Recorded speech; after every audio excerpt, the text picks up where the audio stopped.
কার্যপ্রণালী বিধির ৭১ বিধি অনুযায়ী জরুরি জনগুরুত্বপূর্ণ বিষয়ে আমি মাননীয় ভূমি মন্ত্রীর মনোযোগ আকর্ষণ করছি। আমার উত্থাপনীয় বিষয় প্রকৃত ভূমিহীন ও দরিদ্রদের মধ্যে খাস জমি বন্দোবস্ত প্রদান প্রসঙ্গে। বাংলাদেশের সরকারি হিসাব অনুযায়ী মোট খাস জমির পরিমাণ ৩৮,৫৩,৭৯৪ একর। এর মধ্যে খাস জমি প্রায় 20,71,000 একর এবং নদ, খাল ও জলাশয় সহ অকৃষি খাস জমির পরিমাণ 17,81,000 একরের বেশি। বিভিন্ন গবেষণায় দেখা গেছে প্রকৃত খাস জমির পরিমাণ এর চেয়েও অনেক বেশি হতে পারে, যার একটি উল্লেখযোগ্য অংশ প্রভাবশালীদের দখলে। ভূমি মন্ত্রণালয়ের তথ্য অনুযায়ী এই জমির একটি বড় অংশ প্রায় 4,84,000 একর কৃষিকাজের উপযোগী। মাননীয় স্পিকার, দেশে ভূমিহীন ও দরিদ্রদের জন্য সরকারি খাস জমি বিনামূল্যে বা স্বল্প মূল্যে বন্দোবস্ত দেওয়ার বিধান রয়েছে। ভূমি সংস্কার আইন ও কৃষি খাস জমি ব্যবস্থাপনা ও বন্দোবস্ত নীতিমালা অনুযায়ী প্রকৃত ভূমিহীন ও কৃষকরা কৃষিকাজের জন্য 1 থেকে 1.5 একর পর্যন্ত এবং বাস্তুভিটার জন্য সর্বোচ্চ 5% খাস জমির বন্দোবস্ত পাওয়ার যোগ্য। এটি সরকারের একটি চলমান প্রক্রিয়া হলেও নানা আইনি জটিলতা ও বিড়ম্বনার কারণে প্রকৃত ভূমিহীনরা খাস জমি বন্দোবস্ত খুব একটা পাচ্ছে না। বরং ভূমি অফিসের কিছু অসাধু কর্মকর্তা ও কর্মচারীর যোগ সাজসে ঘুষ বা দুর্নীতির বিনিময়ে প্রভাবশালী চক্র, রাজনৈতিক ব্যক্তি ও সচ্ছল ব্যক্তিরা ভুয়া নাম ও মিথ্যা তথ্য দিয়ে নিজেদের নামে খাস জমি বন্দোবস্ত পাচ্ছে। অনেক ক্ষেত্রে সরকারি চাকরিজীবী, ব্যবসায়ী, এমনকি পাকা বাড়ি বা পর্যাপ্ত জমির মালিকদের মধ্যেও খাস জমি বরাদ্দ পাওয়ার নজির রয়েছে। বিশেষ করে দেশের বিভিন্ন চরাঞ্চলে জোর যার মুলুক তার নীতিতে খাস জমি দখল করে রাখা হয় এবং প্রকৃত ভূমিহীনরা তাদের অধিকার থেকে বঞ্চিত হন। অথচ এই খাস জমি প্রকৃত ভূমিহীনদের মধ্যে বন্দোবস্ত প্রদান করা হলে দেশের উন্নয়ন ও অর্থনৈতিক অগ্রগতি অর্জনে গুরুত্বপূর্ণ ভূমিকা পালন করবে। অতি জনগুরুত্বপূর্ণ বিদায় কার্যকর ব্যবস্থা গ্রহণের জন্য আমি মাননীয় ভূমিমন্ত্রীর দৃষ্টি আকর্ষণ করছি।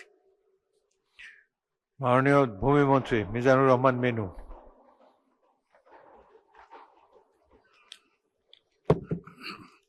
মাননীয় স্পিকার, আপনাকে অনেক ধন্যবাদ। আমাদের অত্যন্ত প্রিয় মাননীয় সংসদ সদস্য নুরুল ইসলাম সাহেব যে বিষয়টি উত্থাপন করেছেন, সারা বাংলাদেশের 350 জন মাননীয় সংসদ সদস্যের এটা প্রাণের কথা। প্রত্যেক এলাকায় এই সমস্যায় জর্জরিত। তারপর আমাদের চেষ্টা আছে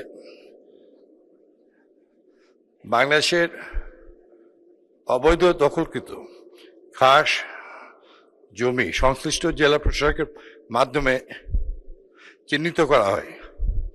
অবৈধ দখল মুক্তকরণের লক্ষ্যে এই সংক্রান্ত একটি আইন আছে, the government and local authority land and buildings. মাননীয় স্পিকার, ভূমি অপরাধ প্রতিরোধ ও প্রতিকার আইন 2023 এবং ভূমি অপরাধ প্রতিরোধ ও প্রতিকার বিধিমালা 2024 প্রয়োগের মাধ্যমে অবৈধ দখলমুক্ত কার্যক্রম পরিচালনা করা হয়। বর্তমান সরকার দায়িত্ব গ্রহণের পর মাননীয় প্রধানমন্ত্রী 180 দিনের অগ্রাধিকার পরিকল্পনার মধ্যে দীর্ঘমেয়াদী পরিকল্পনায় এই সংক্রান্ত কার্যক্রম অন্তর্ভুক্ত করা হয়েছে। ভূমি মন্ত্রণালয় হইতে খাস জমি চিহ্নিতকরণ, অবৈধ দখলমুক্ত ও রক্ষণাবেক্ষণের জন্য প্রাপ্ত বরাদ্দ সকল জেলা প্রশাসকের অনুকূলে বরাদ্দ প্রদান সহ এই সংক্রান্ত নির্দেশনা প্রদান করা হয়েছে।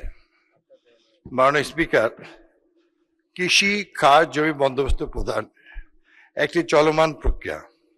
কৃষি খাস জমি ব্যবস্থাপনা ও বন্দোবস্ত নীতিমালা 1997 অনুযায়ী প্রকৃত ভূমিহীনদের মাঝে কৃষি জমি বন্দোবস্ত প্রদান করা হয়ে থাকে। এরপর মাননীয় স্পিকার, আমি এই মহান সংসদের মাননীয় 350 জন সংসদ সদস্য, তাদের প্রত্যেকে আমি ভূমি মন্ত্রী হিসাবে সমসম্মান দিয়ে থাকি। আমি জানি যে নিজ নিজ এলাকায় দীর্ঘদিনের এই সংক্রান্ত বিষয়গুলি জনমনে কখনোই শুভ লক্ষণ নয়।